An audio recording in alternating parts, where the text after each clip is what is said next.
आसमान और उससे ऊपर की दुनिया हमेशा से इंसान को चौंकाती रही है।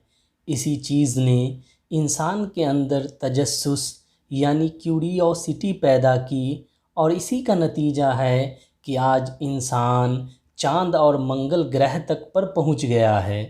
आज आपको आसमान की एक ऐसी ही पहेली के बारे में बताएंगे जो सदियों तक दुनिया को चौंकाती रही।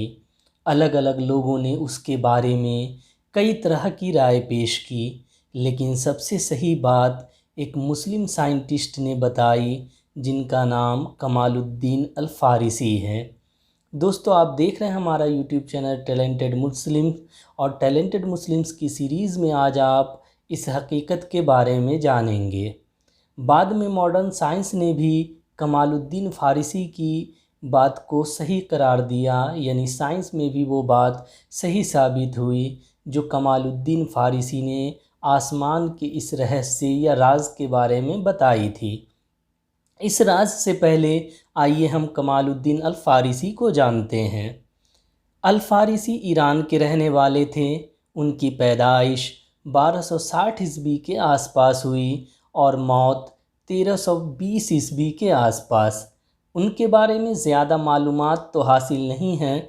हाँ, इतना ज़रूर पता है कि वह मशहूर एस्ट्रोनॉमर यानी माहिर फ़ल्कियात कुतुबुद्दीन सिराजी के शागिर्द थे।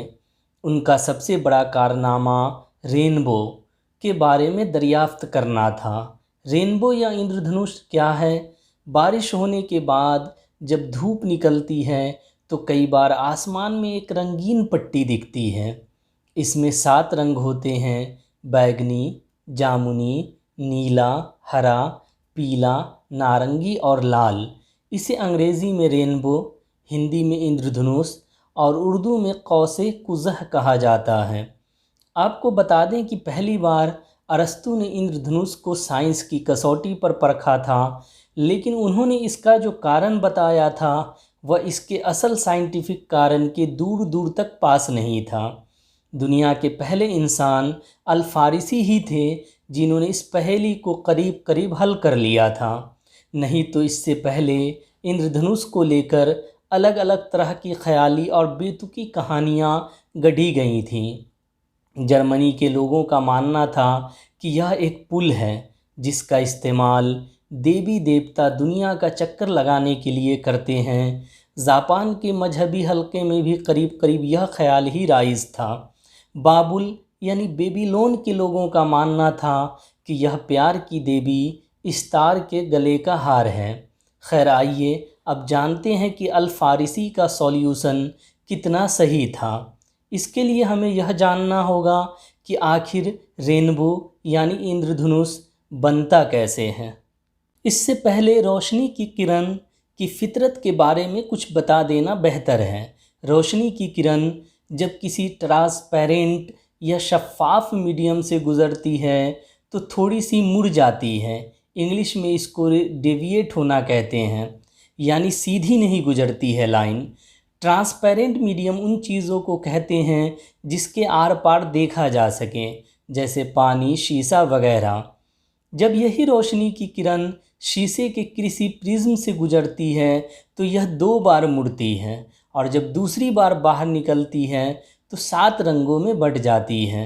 असल में सफ़ेद रोशनी 7 रंगों से मिलकर बनी होती है। ये रंग हैं बैगनी, जामुनी, नीला, हरा, पीला, नारंगी, लाल, जिसके बारे में मैंने ऊपर बताया था कि इंद्रधनुष इनमें ये 7 रंग दिखते हैं।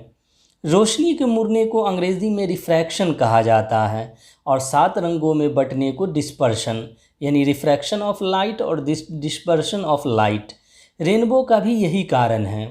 बारिश के दिनों में माहौल में पानी की कुछ बूंदें रह जाती हैं। ये बूंदें प्रिज्म जैसा काम करती हैं। ऐसे में जब सूरज निकलता है तो उसकी किरणें पानी की बूंद से होकर गुजरती हैं।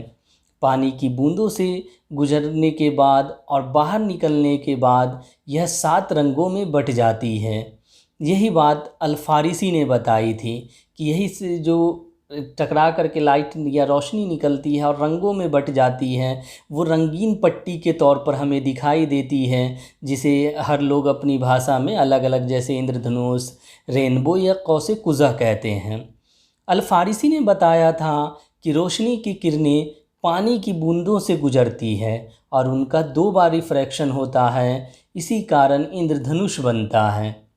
हाँ, यह ज़रूर था कि इसके 7 रंगों के बारे में वह कोई सही कारण नहीं बता पाए थे, यानी इसको वो सही से एक्सप्लेन नहीं कर पाए थे। इतना तो कम से कम बता दिया था कि लाइट जो है गुज़रती है और उसमें थोड़ा सा डिफ्लेक्शन या डेविएशन होता है, यानी रिफ्रैक्शन ऑफ लाइट जो होता है उसकी वजह से इंद्रधनुष बनता है।